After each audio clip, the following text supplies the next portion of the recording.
This statesman performed a painful procedure on his peacock. Governor Morris played a key role in drafting the United States Constitution, but he is also known for the self-surgery that he performed when he was suffering from a urinary blockage. Unable to find a doctor who could help, Morris decided to operate on himself using a piece of whalebone. He inserted the whalebone into his urethra and tried to fix it. Apparently, this wasn't his first time doing this. A couple years prior, he used a piece of hickory to do the same procedure, but while it wasn't his first rodeo, it was unfortunately his last. This time, Morris tore his inner tissue and suffered an infection, which resulted in his death at the age of 64.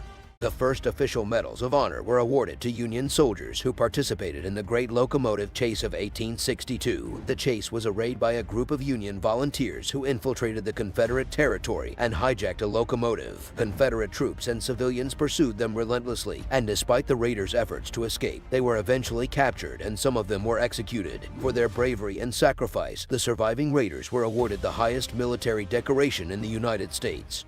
The Avengers are seen as fictional Marvel superheroes, but the Avengers were actually a real-life group. They were a group of Jewish vigilantes who fought against Germany during World War II. They poisoned food, sabotaged railways, and sought to execute war criminals. They also helped smuggle Jewish people out of Europe. The Avengers were one of the most active and daring Jewish resistance groups in history. Qing Shi was one of the most successful and powerful pirates in history. She commanded a fleet of more than 1,800 ships and 80,000 men in the early 19th century in China. She started as a prostitute, married a pirate leader, and became his wife and partner in crime. She took over his position as leader after his death and went on to fight against the Qing dynasty, the British Empire, and the Portuguese Empire. Her pirate days came to an end when the Portuguese captured her. The Chinese government swooped in and offered her and her crew a deal. If they gave up their pirate ways immediately, they would be pardoned for their crimes. Qing Shi accepted the offer and was able to keep all the wealth she acquired during her time as a pirate leader. She retired from piracy, went on to build successful gambling businesses, and died in 1844 at the age of 69.